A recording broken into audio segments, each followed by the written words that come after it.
if they don't agree with like one of the numbers, we just go with whatever they're saying. Okay.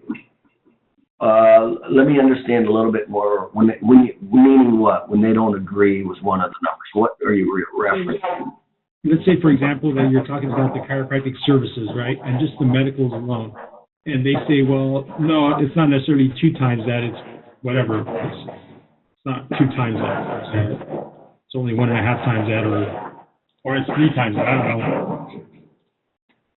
Well, if anything, if you've been listening to any of these breakdowns, and one of the things that I'm really big at is not inflating things, because when you inflate things, it's very easy for your audience to get defensive and lose trust when you inflate things. And so I purposefully don't inflate things like your dollar per visit, your cost, and all that. The numbers I use, believe it or not, are probably lower than anybody on this webinar. And I'm trying to just make them look ridiculously easy and simple and not create a defensive reaction.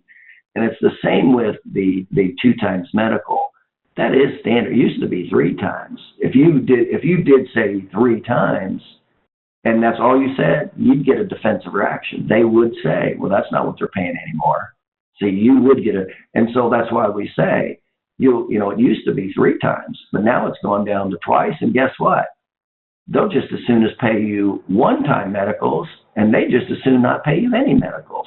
And it all depends on how much resistance how much you're going to fight it. The less you fight it, the less that they want to pay you. Yeah.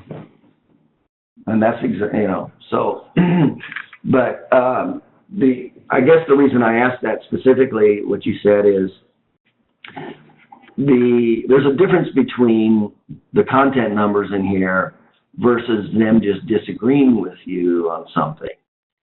And so most of everything in here is pretty straightforward, and nobody has run into any issues with any attorneys disagreeing with any of those numbers.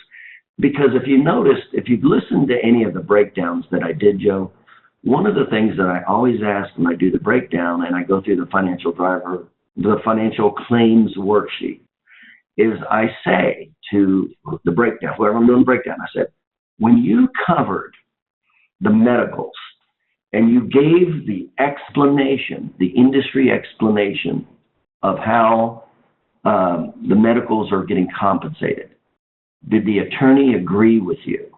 And everybody's saying yes.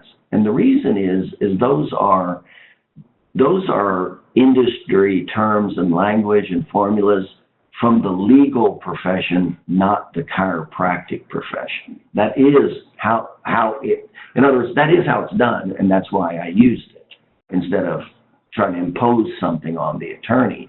I used the models that they used. And by the way, that's also why sometimes you'll see there's 2 models or maybe 3, where it'll say, well, this is one form of compensation, like as an example with the impairment rating.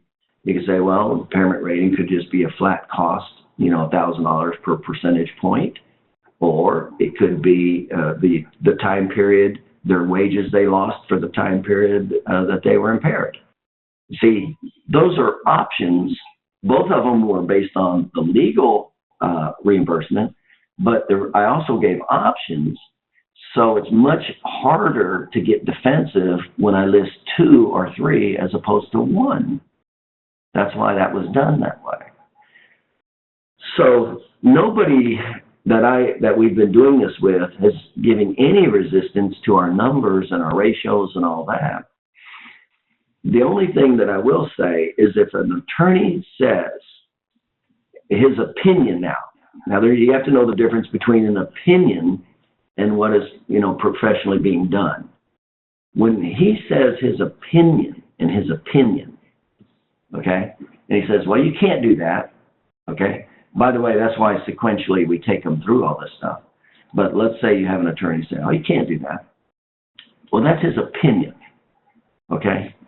So, and I'll give you I'll give you a phrase to use But when they say their opinion, not a common industry language fact, say, in other words, that's their experience or their opinion.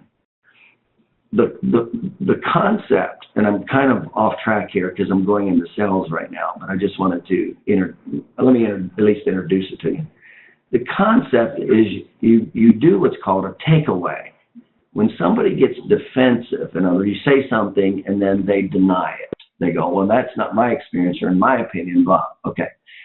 The first thing you don't want to do is force it and say, well, yeah, that's the way it is. Okay. Now, you've just created a defensive reaction, and that relationship's on the way out. So when they do if they say anything of defensive, you do what's called a negative reverse. And the psychology of that is you go into agreement, you acknowledge it's their opinion, and then you give them the pros and cons, the positives, the benefits, and the losses, or the pain and the pleasure, and then flip it back to them and go, that's your choice. Now, I just confused the hell out of you, I'm sure, but the concept is like this. They go, well, let's say his opinion, like, well, you won't be able to get any documentation for that impairment rate, or you won't be able to get any financial compensation for, let's say, loss of enjoyment of life or impairment. I've actually had that with impairment ratings.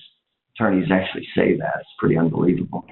But so let me use that as an example. So attorney says, well, they don't, in our county, they don't document, they don't compensate for impairment ratings, something like that. Okay. So I'm not going to sit here and go, well, yeah, they do, you idiot. Now I created a defensive reaction. So I'm going to do the opposite. I'm going to go, well, here's the deal. I can document it. And that might be your experience. Okay. But here's the deal. I can document that impairment rating. And either you can use that documentation and file for it and claim it and actually increase your income, or you cannot file for it and claim it and lose out on the money. That's your choice. But I'll document it for you. So if you don't want to claim it and you want to lose the money, that's your choice. That's fascinating. See, so you go, and I'll give you the exact, what I'll do is I'm packaging just a common phrase. So you don't have to think. All you got to do is say that damn phrase. Anytime the attorney says something, you just say that phrase, because essentially all you do is you acknowledge them. Well, that may be your experience. That goes into bonding trust. It doesn't increase their defenses. So I acknowledge them. Then I come back and I state whatever it is I do. And then, like in this case, it might be impairment rating. And then I will give the pros and cons. I'll say, well, here's the benefits. Here's the pleasure. Here's the pain. If you want to choose the pain, that's your choice. I'm going to give you what you need for the pleasure. But if you want to choose the pain, that's your choice. That's psychologically what happens. So I just put it back in his lap and go, look, you fucking idiot. If you want to lose out on everything, that's your choice. I'll still deliver it to you. But if you don't want to use it and you want to lose out on the money, that's your damn choice. And that's a little bit of the psychology. Actually, I already have the rough outline of that response. But that's the psychology of the response when an attorney says you can't do this or you can't do that.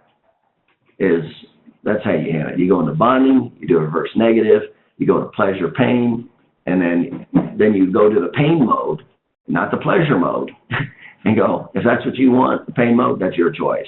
I'll give it to you, but if you don't want to document it, you don't want to claim it, you don't want to go after it, and you want to lose the money, that's your choice. And it's really, I call a bitch slap. It's a real polite way of respecting him, but basically letting him know he's an idiot.